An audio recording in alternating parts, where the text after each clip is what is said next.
কুরআনুল কারীমের 22 নম্বর সূরা সূরাতুল হজ্জের 34 নম্বর আয়াত থেকে রব্বুল আলামিন বলছেন ওয়ালিকুল্লি উম্মাতিন জাআলনা মানসাকাল লিয়াযকুরু ইসমাল্লাহ আলা মা রাযাকাহুম মিন বাহিমাতিল আনআম।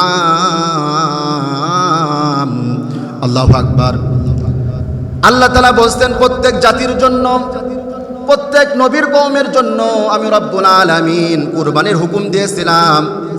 কেন তারা কুরবানি করবে, কিভাবে কুরবানি করবে? রব্বুল আলামিন বলেন, আমি তোমাদের রিজিকের জন্য যে চতুষ্পদ জন্তু দিয়েছি, এই জন্তুগুলোর মধ্যে উৎকৃষ্ট জন্তু তোমরা আমি আল্লাহর রাস্তায়, আমি আল্লাহর নামে কুরবানি করো, আমি আল্লাহর বরত্ব ঘোষণা করার জন্য, যাতে করে কুরবানি করতে পারো।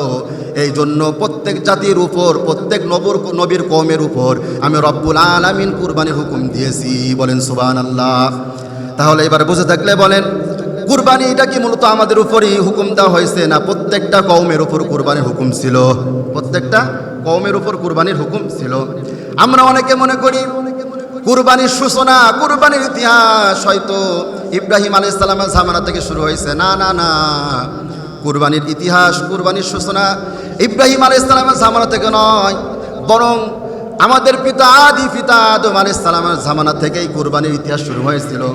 কিভাবে শুরু হয়েছিল কুরবানির ইতিহাস কি? রব্বুল আলামিন কুরআনুল কারীমের ভিতরে বলেন, কুরআনুল কারীমের 5 নম্বর সূরা সূরাতুল মাইদার 27 নম্বর আয়াত থেকে রব্বুল আলামিন বলছেন, ওয়াতলু আলাইহিম নাবা বনাই আদম বিল হক ইয করবা কুরবানান ফাতুকুব্বিলা মিন আহাদিহিমা ওয়া লাম ইতাকাব্বাল মিনাল আখার ক্বালা লাআকতুলান্নাক ক্বালা ইন্নামা ইয়াতাকাব্বালুল্লাহু মিনাল মুত্তাকিন। আল্লাহু আকবার। আল্লাহ তাআলা বলছেন, নবী আমার, ওয়াতলু আলাইহিম নাবা বনাই আদম বিল হক, নবী আমার আপনি শুনিয়ে দেন, আপনি আদম আলাইহিস সালামের 2 সন্তান হাবিল আর কাবিলের ঘটনা আপনি শুনিয়ে দেন। কি ঘটনা শোনেন? এই পৃথিবীর প্রথম নবী, প্রথম মানুষ, আমাদের আদি পিতা আদম আলাইহিস সালামের স্ত্রী, আমাদের সকলের মা হাওয়া আলাইহিস সালাম, ওনার গর্ভে যখন সন্তান জন্মগ্রহণ করত, প্রত্যেকবারে 2 জন করে সন্তান জন্মগ্রহণ করত। সবাই আওয়াজ দিয়ে বলেন, কয়জন? 2 জন করে সন্তান জন্মগ্রহণ করত। কত সুন্দর নিয়ম! 2 জন করে সন্তান, 1 জন করে ছেলে সন্তান, 1 জন করে মেয়ে সন্তান। একই গর্ভে যে সন্তানটা জন্মগ্রহণ করত, মেয়ে ছেলে, একই গর্ভে জন্মগ্রহণ করলে ওই ছেলে আর মেয়েকে ভাই বোন বিবেচনা করা হতো। জন্মগ্রহণ করার পর যখন তারা বয়স বাড়তে থাকে, যৌবনের বয়সে পদার্পণ করে, যখন বিবাহের বয়স হয়, তখন এক গর্ভের ছেলের সাথে অন্য গর্ভের মেয়েকে বিবাহ দেওয়া হয়। এক গর্ভের মেয়ের সাথে অন্য গর্ভের ছেলের সাথে বিবাহ দেওয়া হয়। এটা কার নিয়ম? এই নিয়মটা দিয়েছেন একজন, তিনি কে? আল্লাহ তাআলা। সেই সময় আদম আলাইহিস সালামের 2 জন সন্তান ছিল, একজনের নাম হাবিল আর একজনের নাম কাবিল। 2 জন ছেলে সন্তান ছিল। সেই সময়ে হাবিলের সাথে যে কন্যা সন্তান জন্মগ্রহণ করেছিল, ওই কন্যা সন্তান দেখতে কুৎসিত ছিল, ভালো ছিল না, দেখতে ভালো না, কুৎসিত কালো চেহারার মেয়ে ছিল। আর কাবিলের সাথে যে কন্যা সন্তান জন্মগ্রহণ করেছিল, ওই কন্যা সন্তান দেখতে মাশাআল্লাহ ছিল, খুব সুন্দর ছিল দেখতে। এই 2 গর্ভের 4 সন্তান যখন যৌবনের বয়সে পদার্পণ করলো, বিয়ের বয়সে পদার্পণ করলো, তখন পিতা আদম আলাইহিস সালাম এই 4 জন সন্তানকে একত্রিত করলেন, এক জায়গায় বসালেন এবং প্রস্তাব দিলেন যে হাবিলের সাথে যে সন্তান, যে কন্যা সন্তান জন্মগ্রহণ করেছে, ওই কন্যা সন্তানকে কাবিল বিবাহ করবে, আর কাবিলের সাথে যে কন্যা সন্তান জন্মগ্রহণ করেছে, ওই কন্যা সন্তানকে হাবিল বিবাহ করবে। বলেন তো, হাবিলের সাথে যে মেয়ে জন্মগ্রহণ করেছে, ও কি দেখতে ভালো না খারাপ? খারাপ দেখতে। আর কাবিলের সাথে যে জন্মগ্রহণ করেছে, ও দেখতে ভালো। এখন ঝামেলা আছে না নাই? প্রত্যেকটা বাবা যারা আছেন, প্রত্যেকটা বাবার উচিত, যখন আপনার সন্তান বড় হয়ে যাবে, বিবাহ দেওয়ার সময় হবে, আপনার সন্তানের কাছে যান, গিয়ে জিজ্ঞেস করেন, বাবা ছেলে একটা দেখছি, বাবা মেয়ে একটা দেখছি, মেয়েকে বলেন ছেলে একটা দেখছি, পছন্দ হয়নি। তাদের যদি পছন্দ হয়, মেয়ের যদি পছন্দ হয় তাহলে বিবাহ দিয়েন, ছেলের যদি পছন্দ হয় তারপরে বিবাহ দিয়েন, কারণ সংসার আপনি করবেন না, সংসার সে করবে, এই জন্য তার অনুমতি নেওয়া লাগবে লাগবে লাগবে। কিন্তু বর্তমান সমাজে কিছু ডেঞ্জারাস বাবা দেখা যায়, তার সন্তানের কোনো প্রস্তাব নাই না, সন্তানের বলে না, বাবা যা চয়েস করছে সন্তান কিন্তু মানি নাই। সন্তান বলে আমি ওই ছেলেকে বিবাহ দেব না, ওই ছেলেকে বিবাহ করব না। মেয়ে সন্তান বলে কিন্তু বাবা জোর করে মেয়েকে বিবাহ দেয়, ওই সন্তানের সাথে আসে না নাই? এরকম নাই? জোর করে বিবাহ দেয় এমন বাবা অনেকে আছেন। না না, জোর করে বিবাহ দেওয়া যাবে না। বিবাহ দিলে কি হবে, কয়েকদিন পর সারসুর হবে, আর না হয় দেখা যাবে আপনার সন্তান এন্ডি খেয়ে গোলায় দড়ি দিয়ে মারা গেছে। এমন ইতিহাস আছে না নাই? জোর করে বিবাহ দিলে এমন ঘটনা ঘটে কি ঘটে না? এই জন্য সন্তানদেরকে, মেয়ে সন্তান হোক বা ছেলে সন্তান হোক, তাদের অনুমতিবিহীন তাদেরকে বিবাহ দেওয়া যাবে না। এই জন্য পিতা আদম আলাইহিস সালাম 4 জনকে বসালেন। 4 সন্তানকে বসানোর পর প্রস্তাব দিলেন। হাবিলকে বললেন, বাবা হাবিল, তুমি কাবিলের সাথে যে মেয়ে জন্মগ্রহণ করেছে তাকে বিবাহ করবা। কাবিলকে বললেন, তুমি হাবিলের সাথে যে কন্যা সন্তান জন্মগ্রহণ করেছে তার সাথে বিবাহ করবা। এই আদেশটা দেওয়ার পর কাবিল সে মানল না। কাবিল বলল, না না না বাবা, আমার সাথে যে জন্মগ্রহণ করেছে আমি তাকে বিবাহ করব। কাবিল তার পিতাকে বলল, আমার পিতা, ও আমার বাবা, আমার মনে হয় আপনি আমাকে ভালোবাসেন না, আপনি আমাকে ভালোবাসেন না। কারণ আপনি যদি আমাকে ভালোবাসতেন আমার সাথে কুৎসিত মেয়েকে আপনি বিবাহ দিতে পারতেন না। ও বাবা, আমার মনে হয় আপনি আমাকে ভালোবাসেন না।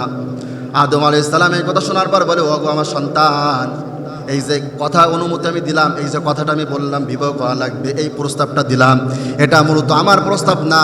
এই প্রস্তাব দিয়েছেন একজন, গলার আওয়াজ ভরে করে বলেন তিনি কে? আরো জোরে, তিনি কে? আল্লাহ প্রস্তাব দিয়েছেন। কিন্তু কাবিল তাও মানে না। কাবিল কোনো মতেই কুৎসিত মেয়েকে বিবাহ করবে না, কাবিল ওই মেয়েকে বিবাহ করবে না। কাবিল সে মানেই না। পিতা আদম আলাইহিস সালাম বোঝায় কিন্তু কাবিল মানে না। সবাই কথা শুনবেন, এখানে কোনো কথা হবে না, সবাই বয়ান শুনবেন। কাবিল সে তার ভাই হাবিলের সাথে জন্মগ্রহণ করা মেয়েকে বিবাহ করতে চায় না, কারণ সে কালো কুৎসিত। আল্লাহ তাআলা এবার বললেন, ও আমার নবী আদম, আপনি আপনার সন্তানদেরকে বলে দেন তারা যেন কুরবানি করে, যার কুরবানি কবুল হবে তার সাথে ওই সুন্দরী মেয়েটাকে বিবাহ দেওয়া হবে। দেখছেন ইতিহাস কোনতে শুরু হয়েছে? পাচ্ছেন তো ইতিহাস? আল্লাহ তাআলা আদম নবীকে আদেশ করলেন, নবী আপনি আপনার সন্তানদেরকে জানিয়ে দেন, তাদেরকে আপনি আদেশ করেন তারা যেন কুরবানি করে, যার কুরবানি কবুল হবে তার সাথে ওই সুন্দরী মেয়েকে বিবাহ দেওয়া হবে। আদম আলাইহিস সালাম আল্লাহ আদেশ পাওয়া মাত্রই তার সন্তানদেরকে আদম আলাইহিস সালাম আদেশ করলেন। আদেশ করার পর তারা 2 ভাই মিলে এবার মিনায় চলে গেল। মিনায় গিয়ে কুরবানি দিবে। হাবিল তখন পশু লালন পালন করত, পশু দেখাশোনা করত। হাবিল আল্লাহর নামে কুরবানি দেওয়ার জন্য একটা উৎকৃষ্ট পশু সে আল্লাহর নামে কুরবানি করলো। আর কাবিল তখন খ্যাত খামারে কাজ করত, সে তার খ্যাত থেকে কিছু ফসল আল্লাহর নামে কুরবানি করলো। কিন্তু সেই সময় কুরবানির নিয়ম একটু ভিন্ন ছিল। সেই সময় কুরবানির নিয়ম ছিল, কুরবানি করার পর কুরবানির পশু সামনে রাখা হতো। কুরবানির পশু সামনে রাখার পর সাথে সাথে বোঝা যেত কার কুরবানি কবুল হয়েছে আর কার কুরবানি কবুল হয় না, বোঝা যেত। যার কুরবানি কবুল হয়েছে আসমান থেকে একটা অগ্নিস্ফুলিঙ্গ এসে তার কুরবানির পশুটাকে জ্বালিয়ে পুড়িয়ে ছাই করে ভস্ম করে দিত। 2 ভাই মিলে কুরবানি করলো, একজন পশু কুরবানি করলো আর কাবিল ফলাদি ফসল কুরবানি করলো। দেখা গেল কিছুক্ষণ পর আসমান থেকে অগ্নিস্ফুলিঙ্গ এসে হাবিলের কুরবানিটা সাথে সাথে জ্বালিয়ে পুড়িয়ে ছাই খাই করে দিয়ে ভস্ম করে দিল। বলেন সুবহানাল্লাহ। অর্থাৎ বোঝা গেল হাবিলের কুরবানি কবুল হয়েছে আর কাবিলের কুরবানি কবুল হয় নাই। কথা কয় না। রব্বুল আলামিন এই ঘটনা এইভাবে বলছেন, ইয কররাবা কুরবানান ফাতুকুব্বিলা মিন আহাদিহিমা ওয়া লাম ইউতাকাব্বাল মিনাল আখার ক্বালা লাআকতুলান্নাক ক্বালা ইন্নামা ইয়াতাকাব্বালুল্লাহু মিনাল মুত্তাকিন। রব্বুল আলামিন এই ঘটনা এইভাবে বলছেন, ইয কররাবা কুরবানান ফাতুকুব্বিলা মিন আহাদিহিমা। তারা 2 ভাই মিলে কুরবানি করলো, কিন্তু একজনের কুরবানি কবুল হলো আর একজনের কুরবানি কবুল হলো না। গলার আওয়াজ করে বলেন, যার কুরবানি কবুল হলো না তার নাম কি? কাবিল। কাবিল নাম কি? কাবিল। হাবিলের কুরবানি কবুল হলো আর কাবিলের কুরবানি কবুল হলো না। কাবিল বুঝতে পারলো যেহেতু কুরবানি কবুল হয় নাই, ওই সুন্দরী নারী আমি আর পাইতাম না, ওই নারী আমি আর পাইতাম না। এবার সে হুমকি দেওয়া শুরু করলো, তার নিজের আপন ভাইকে হুমকি দেওয়া শুরু করলো। দেখবেন এখনো ইসলামিক আন্দোলন করার কারণে, ইমানের পথে থাকার কারণে, তাকওয়াবান হওয়ার কারণে কিছু দুনিয়া পূজারী নেতা আছে, আমাদেরকে হুমকি আর মামলার ভয় দেখা আছে না নাই? কাবিল সে বুঝতে পারলো আমার কুরবানি কবুল হয় নাই, আমি তো আরো সুন্দরী মেয়েকে পাবো না, এই জন্য সে তার ভাই, আপন ভাই, নিজের ভাই হাবিলকে এবার হুমকি দিতে লাগলো। আল্লাহ বলেন ক্বালা লা আকতুলান্নাক, কাবিল তখন তার ভাই হাবিলকে বলল, ভাই আমি তোমাকে হত্যা করে ফেলবো, ভাই আমি তোমাকে হত্যা করে ফেলবো। কিন্তু হাবিল তখন বলল, আমার ভাই কাবিল, তুমি আমাকে হত্যা করেও কোনো লাভ নাই, কারণ কুরবানি এটা তো গায়ের জোরে কবুল হয় না। কুরবানি কি গায়ের জোরে কবুল হয় না নাকি? কুরবানি গায়ের জোরে কবুল হয় না। কুরবানি কিভাবে কবুল হয়? কুরবানি তাকওয়াবান ব্যক্তির কুরবানি কবুল হয়। প্রকৃত মুমিন যারা, তাদের কুরবানি কবুল করেন একজন, গলার আওয়াজ বড় করে বলেন তিনি কে? এই জন্য তাকওয়া অর্জন করা লাগবে, মুত্তাকি হওয়া লাগবে, পরেজগারিতা অর্জন করা লাগবে রে ভাই। আপনি আল্লাহকে ভয় করেন না, আল্লাহর ভয়ে হারাম কাজ থেকে, বিরত থেকে আপনি জীবন পরিচালনা করেন না, আবার আপনি কুরবানি দেন, আপনার কুরবানি কোনোদিন আল্লাহ দরবারে কবুল হবে না। একজন মানুষ তার ভিতরে কোনো তাকওয়া নাই, তাকওয়া নাই, একটার জায়গায় 10টা গরু কিনে কুরবানি দেয়, তারপরে তাও কুরবানি আল্লাহর দরবারে কবুল হবে না। আর একটা মানুষ, গরিব মানুষ, ভিতরে তাকওয়া আছে, আল্লাহর ভয় আছে, পরেজগারিতা আছে, ওই ব্যক্তি যদি 1 বছরে একটা ছাগল, 500,000 টাকায় কিনে যদি কুরবানি দেয়, সাথে সাথে তার কুরবানি কবুল করবেন একজন, তিনি কে? এই জন্য আমরা মাঝে মাঝে দেখি, পুরো বছর দেখা যায় না, দেখা যায় কুরবানি ঈদের সময় মেসি নামে গরু ওঠে, ওঠে কি ওঠে না? কোটি কোটি দাম। মেসি নামে গরু ওঠে, কোটি কোটি দাম।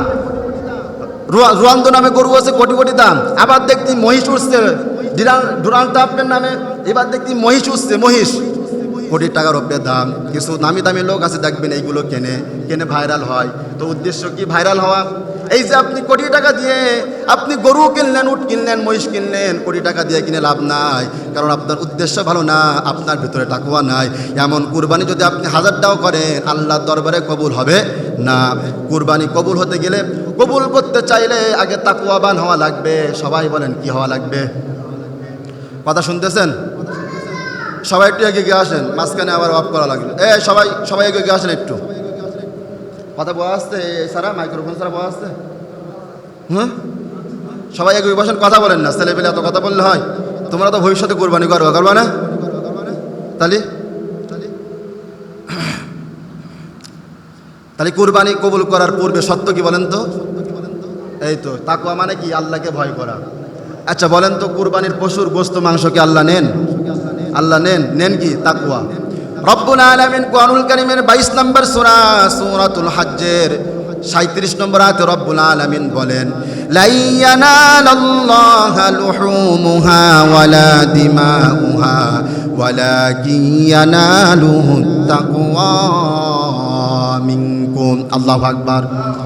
আল্লাহ বলেন, শোনো রে বান্দা, তোমরা যারা কুরবানি করো, তোমার কুরবানির পশুর গোশত, মাংস, রক্ত আমি আল্লাহর দরবারে পৌঁছাই না। বলেন তো, আমরা যখন কুরবানি করি, আমরা কি গোশত মাংস আল্লাহর জন্য রাখি নাকি? রাখি? নাউজুবিল্লাহ, রাখি না। তাহলে আল্লাহর কাছে কি পৌঁছায়? গোশত, মাংস, রক্ত তো আল্লাহর কাছে পৌঁছায় না। তাহলে আল্লাহর কাছে কি পৌঁছায়? আল্লাহ বলে, ওয়ালাকিন ইয়ানালুহুত তাকওয়া মিনকুম। বান্দা, আমি আল্লাহর দরবারে তোমরা যে কুরবানি করো, তোমাদের ভিতরে তাকওয়া আমি আল্লাহর দরবারে পৌঁছাই। বলেন সুবহানাল্লাহ। তাহলে কুরবানি কবুল হওয়ার প্রথম নাম্বার শর্ত, আগে তাকওয়া অর্জন করা লাগবে, আল্লাহকে ভয় করা লাগবে। দুনিয়ার সকল কাজে ভয় করতে হবে। একজনের গলার আওয়াজ বড় করে বলেন তিনি কে? এই জন্য তাকওয়া অবলম্বনকারী না হলে কখনো কুরবানি কবুল হবে না। এখন বলেন, তাকওয়া যার ভিতরে আছে, তার ভিতরে 5 ওয়াক্ত নামাজ আছে না নাই? আছে? এখানেও নামাজের ওয়াজ চলে আসছি না? গত 2 সপ্তাহ কি ওয়াজ করলাম? নামাজ ওয়াজ করলাম না? শোনা আসছে? এবারে শোনা আসছে? গত 2 সপ্তাহ নামাজ ওয়াজ করলাম, তো এখানেও তো নামাজের কথা এসছিস। তাকওয়া যদি অবলম্বন করেন তো নামাজ পড়া লাগবে না? নামাজ পড়েন কেন? জাহান্নামের ভয়, আল্লাহর ভয় তো নামাজ পড়েন। তাহলে নামাজ না পড়লে দেখা যায় কুরবানিও কবুল হবে না। নামাজ না পড়লে কুরবানিও কবুল হবে না। তাহলে আমরা ইতিহাস শুনলাম, কুরবানির সূচনা কেমনে শুরু হলো? আমরা ইতিহাস পাইলাম, হাবিল এবং কাবিলের মাধ্যমে কুরবানির সূচনা শুরু হয়েছে। তবে তাদের কুরবানি আর আমাদের কুরবানির মধ্যে কিছু পার্থক্য আছে। কি পার্থক্য সবাই খেয়াল করেন। তারা যখন কুরবানি করতো সাথে সাথে কবুল হয়ে গেলে বোঝা যেত, তাদের কুরবানি কবুল হইলেই বোঝা যেত। কিন্তু আমরা যে কুরবানি করি আমাদের কুরবানি কবুল হয়েছে কি বোঝা যায়? তবে ওই সিস্টেমটা থাকলে ভালো হতো, তাহলে কিছু মানুষের মুখোশ দেখা যেত নাকি। তো তাদের কুরবানি আমাদের কুরবানি পার্থক্য হলো কোথার থেকে? ইতিহাস আছে না নাই? আছে। মূলত এখন আমরা যে কুরবানি করি এই কুরবানি হলো ইব্রাহিম আলাইহিস সালামের সুন্নাত, ইব্রাহিম আলাইহিস সালামের কুরবানির তরিকা এটা। ইব্রাহিম আলাইহিস সালাম এমন একজন নবী, তিনি এমন একজন নবী, ওনার জীবনে শুধু পরীক্ষার পরীক্ষা, এত বেশি পরীক্ষা দিয়েছেন বলার বাইরে, এত বেশি পরীক্ষা দিয়েছেন বলার বাইরে। এবং তিনি দুনিয়াতে যত পরীক্ষা দিয়েছেন প্রত্যেকটা পরীক্ষা তিনি উত্তীর্ণ হয়েছেন, বলেন সুবহানাল্লাহ। এবং আল্লাহ তাআলা উত্তীর্ণ হওয়ার পর ওনার উপর এত খুশি হয়েছেন, আল্লাহ তাআলা গোটা পৃথিবীর মুসলমানদের জন্য আল্লাহ তাআলা ইব্রাহিম নবীকে জাতির পিতা হিসেবে বানিয়ে দিয়েছেন, বলেন সুবহানাল্লাহ। জাতির পিতাকে কেন বলেন না একটু? আরেকজন আছে না জাতির পিতাকে? বঙ্গবন্ধু শেখ মুজিবুর রহমান, নাউজুবিল্লাহ। জোর করে জাতির ঘরে জাতির পিতা চাপানো যায় না, কথা বলেন ঠিক কিনা? আমাদের জাতির পিতাকে ইব্রাহিম আলাইহিস সালাম। ইমানের পরীক্ষা কেমন ভাবে দিয়েছেন সব আল্লাহ তাআলা কোরআন কারিমে উল্লেখ করে দিয়েছেন। রব্বুল আলামিন বলেন, ওয়া ইযিবতালা ইব্রাহিমা রাব্বুহু বিকালিমাতিন ফাতাম্মাহুন ক্বালা ইন্নী জা'iলুকা লিন-নাসি ইমামা ক্বালা ওয়া মিন যুররিয়্যাতি ক্বালা লা ইয়ানালু আহদিস যালিমিন। আল্লাহু আকবার। আল্লাহ তাআলা বলছেন, স্মরণ করো সেই সময়ের কথা যখন আমি ইব্রাহিম নবীকে পরীক্ষা করেছিলাম, বিভিন্ন বিষয়ে পরীক্ষা করেছিলাম, প্রত্যেকটা পরীক্ষায় তিনি উত্তীর্ণ হয়েছেন।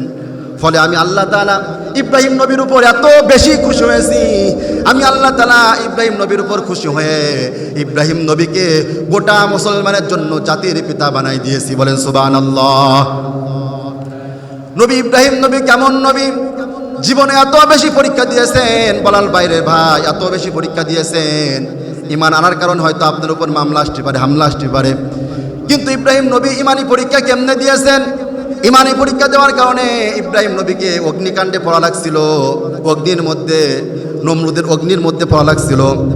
ইমানি পরীক্ষা দেওয়ার কারণে সাইয়েদনা ইব্রাহিম আলাইহিস সালাম তিনি তার সন্তান তার বিবিকে মক্কায় রেখে আইছিল, হিজরত করেছিল। ইমানি পরীক্ষা দেওয়ার কারণে 1 বছর নয় 2 বছর নয়, আল্লাহ তাআলা ইব্রাহিম নবীকে একাধারে 86 বছর পর্যন্ত সন্তান না দিয়ে আল্লাহ পরীক্ষা নিয়েছেন। আল্লাহু আকবার। কত বছর সবাই বলেন? 86 বছর। সবাই বলেন। এখানে যা হবো কেউ খেয়াল করবেন না, এখানে যা হোক হোক সমস্যা নেই, মসজিদের কাজ তো একটু করুক, আমরা আমাদের বয়নে দিয়ে খেয়াল করি। তাহলে বলেন তো সন্তান হয় না কয় বছর? 86 বছর সন্তান হয় না।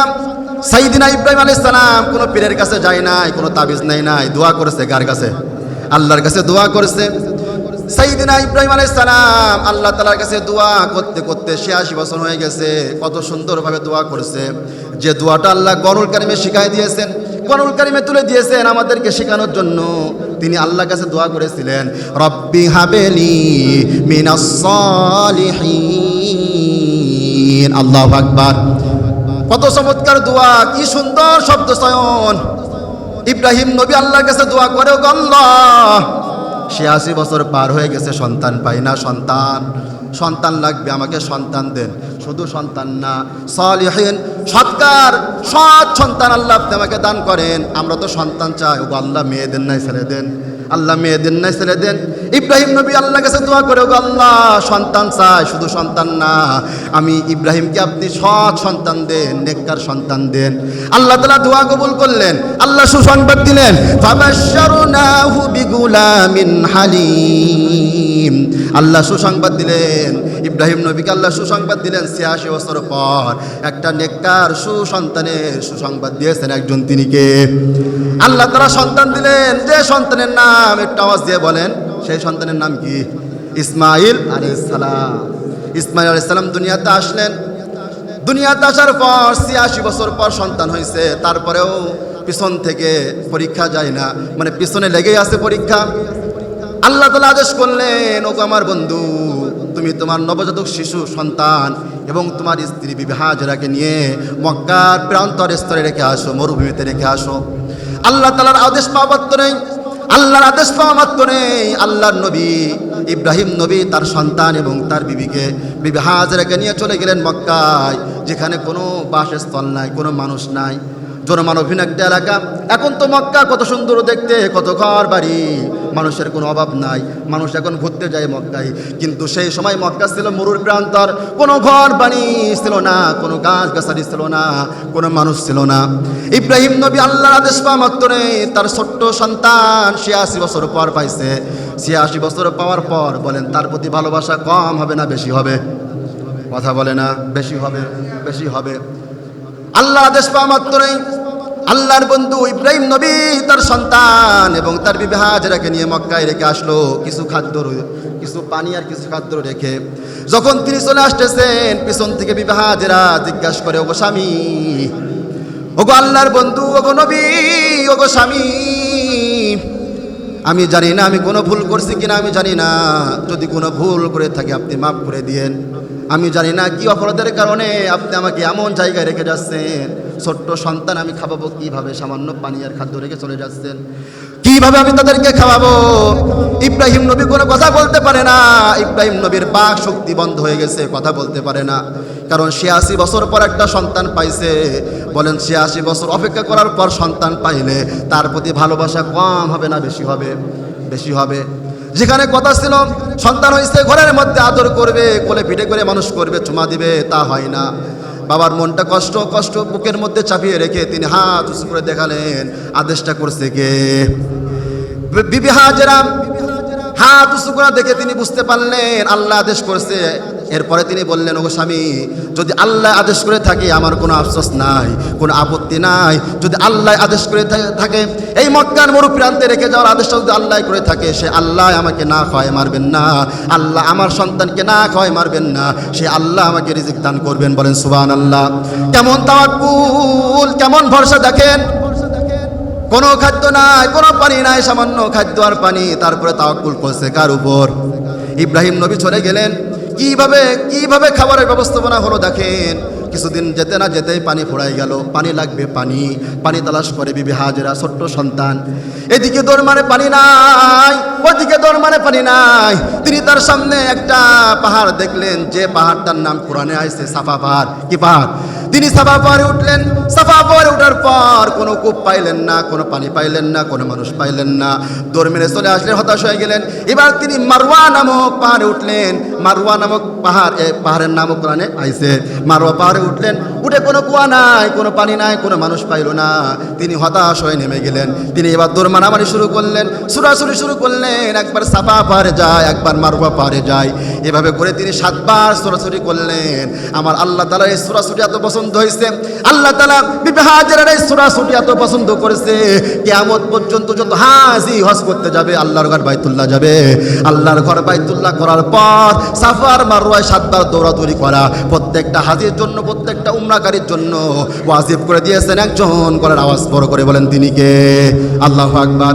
আল্লাহ বলেন, ইন্নাস সাফা ওয়াল মারওয়াতা মিন শাআইরিল্লাহ ফামান হাজ্জাল বাইতা আও ইতামারা ফালা জুনাহা আলাইহি আন ইয়াতাওয়াফা বিহিমা ওয়া মান তাতাওয়া খায়রান ফাইন্নাল্লাহা শাকিরুন আলিম।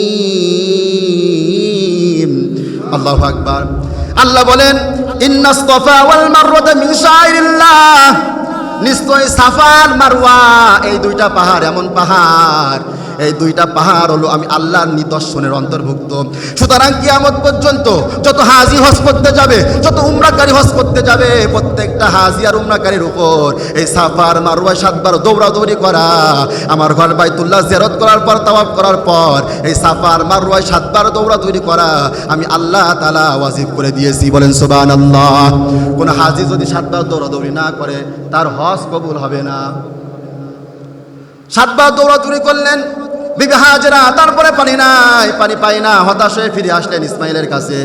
তিনি লক্ষ্য করলেন আল্লাহর হুকুমে, আল্লাহ তো খুশি হয়ে গেছেন, আল্লাহর হুকুমে আল্লাহ তাআলা জিবরাইল আলাইহিস সালামের মাধ্যমে তার পায়ের আঘাতে অথবা ডানার আঘাতে মাটিটা ফাঁক করে দিয়ে মাটি থেকে উদ্গত পানি বের করা শুরু করলেন। বলেন সুবহানাল্লাহ।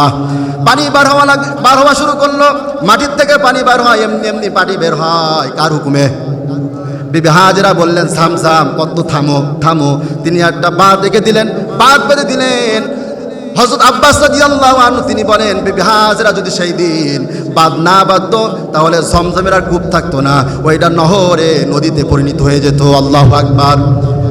এই যে জমিন থেকে পানি উদ্গত হওয়া শুরু হলো, এই পানিকে আমরা কি বলে ডাকি? জামজাম। জামজামের পানির গুরুত্ব আছে না নাই? দুনিয়ার কোনো পানি দাঁড়াই খাওয়া যায় না, গুনাহ হয়, কিন্তু জামজামের পানি এমন পানি, পশ্চিম থেকে ফিরাইয়া দাঁড়াইয়া পান করলে, দোয়া করলে দোয়া কবুল করেন একজন, তিনি কে? এইভাবে করে আল্লাহ তাআলা বিবি হাজেরার পানির ব্যবস্থা করলেন, খাদ্যের ব্যবস্থা করলেন। একটা সময় জনমানবহীন এলাকা থেকে জনমানব সম্পূর্ণ একটা এলাকা হয়ে গেল, মানুষজন আসা শুরু করলো।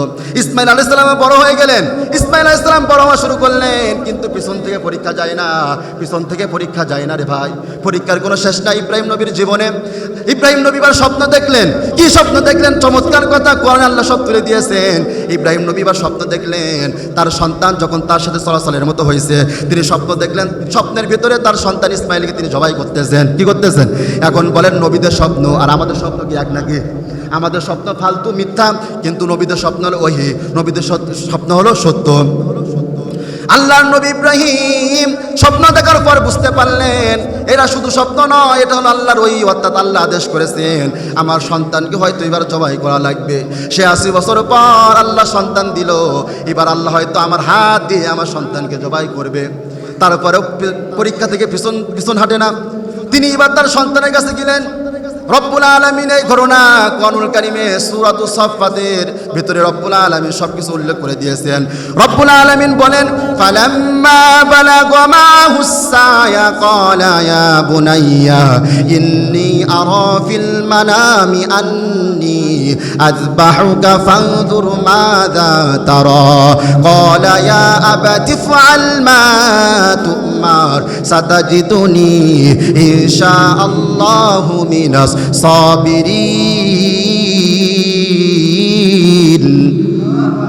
রব্বুল আলামিন বললেন, ফালাম্মা বালাগা মাহুস সায়া, ইব্রাহিম নবী তার সন্তানের কাছে চলে গেল। ইব্রাহিম নবী তার সন্তানের কাছে গেল, গিয়ে বলতেছো, আমার সন্তান, ও আমার কলিজার টুকরো সন্তান ইসমাইল, আমি আজকে স্বপ্ন দেখলাম, আমি স্বপ্নের ভিতর তোমাকে জবাই করতেছি। ওগো সন্তান, যেহেতু নবীদের স্বপ্ন হলো সত্য, ওগো সন্তান, আমি তোমাকে জবাই করতেছি, আল্লাহর আদেশ তোমাকে জবাই করা লাগবে। ও আমার সন্তান, এখন তোমার কি অনুভূতি, কি তুমি কি জবাই হবে নাকি আমার হাতে? তোমার কি কোনো আপত্তি আছে নাকি? বলেন তো, ইসমাইল আলাইহিস সালাম কি কোনো আপত্তি করেছিলেন নাকি? বুঝছিলেন? ইসমাইল আলাইহিস সালাম কোনো আপত্তি করলেন না, কোনো ওজর দেখালেন না, তিনি চমৎকার কথা বললেন। রব্বুল আলামিন সেটা তুলে দিয়েছেন। রব্বুল আলামিন বলেন, তিনি বললেন, ক্বালা ইয়া আবাতি ফাআল মা তু'মার সাতাজিদুনি ইনশাআল্লাহু মিনাস সাবিরিন।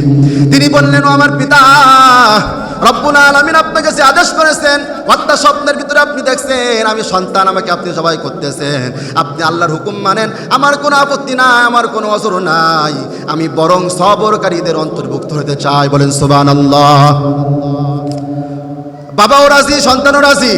এবার ফালাম্মা আসলামা ওয়া তাল্লাহু লিল জাবিন, এবার আল্লাহর বন্ধু ইব্রাহিম তার সন্তানকে শোয়াই দিলেন, কাঁধ করে ছুরি দিয়ে জবাই করতে যাবেন। আল্লাহ তখন ইব্রাহিম নবীকে ডাক দিয়ে বলেন, ওয়ানাদাইনাহু আইয়া ইব্রাহিম, ও আমার বন্ধু খলিলুল্লাহ, ও আমার বন্ধু, থামো না, তোমার আজ জবাই করা লাগবে না। কদ সাদ্দাকাতা রুইয়া ইন্না কাযালিকা নাজিল মুহসিনিন, তুমি স্বপ্ন বাস্তবায়ন করে ফেলছো, তোমার আজ জবাই করা লাগবে না। ইন্না হাযা লাহুয়াল বালাউল মুবিন, ও আমার বন্ধু, এটা তোমার জন্য জীবনের বড় একটা পরীক্ষা ছিল, এই পরীক্ষায় তুমি উত্তীর্ণ হয়ে গেছো। বলেন সুবহানাল্লাহ। সন্তানকে জবাই করা এটা আপনার আমার কাম না, সন্তানকে জবাই করা এটা আপনার কাম না, কিন্তু নবীরা পর্যন্ত সন্তানকে জবাই করতে গিয়েছে, পরীক্ষা দিয়েছে। কেমন পরীক্ষা? এবার আল্লাহ বললেন, ও আমার বন্ধু, আপনার সন্তানকে আর জবাই করা লাগবে না, আপনি পরীক্ষায় উত্তীর্ণ হয়েছেন। আল্লাহ তাআলা এবার জান্নাত থেকে একটা দুম্বা বানাই দিলেন, ওয়াফাদাইনাহু বিযিবহিন আযীম, আল্লাহ আদেশ করলেন, ও আমার বন্ধু, আপনার সন্তানকে নয়, এই দুম্বাকে আপনি জবাই করেন। দুম্বাকে জবাই করা হলো। সিস্টেম বুঝতেছেন তো? দুম্বাকে জবাই করা হলো, জান্নাতি দুম্বা। আল্লাহ এত খুশি হলেন, আল্লাহ বললেন, ও আমার নবী, ও আমার বন্ধু, ওয়া তারাকনা আলাইহি ফিল আখিরিন, কিয়ামত পর্যন্ত আমি আপনার উপরে এত বেশি খুশি হয়ে গেছি, কিয়ামত পর্যন্ত যত মুসলমান দুনিয়াতে আসবে প্রত্যেকটা মুসলমানের উপর এইভাবে এই নিয়মে কুরবানি করা, এটা আমি সুন্নত বানিয়ে দিয়েছি। বলেন সুবহানাল্লাহ। এখন তাহলে বুঝে থাকলে বলেন, আমরা যে কুরবানি করি পশু কুরবানি, এটা কার সুন্নাত? এতক্ষণ বুঝলেন এটা কার সুন্নাত? ইব্রাহিম নবীর সুন্নাত। তাহলে আমরা যে তরিকায় কুরবানি করি এটা মূলত ইব্রাহিম নবীর সুন্নাত, ইব্রাহিম নবীর অনুসরণ, কুরবানির অনুসরণ। এই যে মানে আল্লাহ এত বেশি খুশি হয়েছেন, কিয়ামত পর্যন্ত যত মুসলমান দুনিয়াতে আসবে, কিয়ামত পর্যন্ত যতদিন কুরবানির হুকুম থাকবে ততদিন পর্যন্ত ইব্রাহিম নবীর যে তরিকা, এই তরিকায় মানুষ কুরবানি করবে। আল্লাহু আকবার, এত বেশি খুশি হয়েছেন। ফের ভাইরা, কি কঠিন পরীক্ষা। ৮৬ বছর পর সন্তান, তাও জবাই করতে হবে, এ কি কেউ পারবে?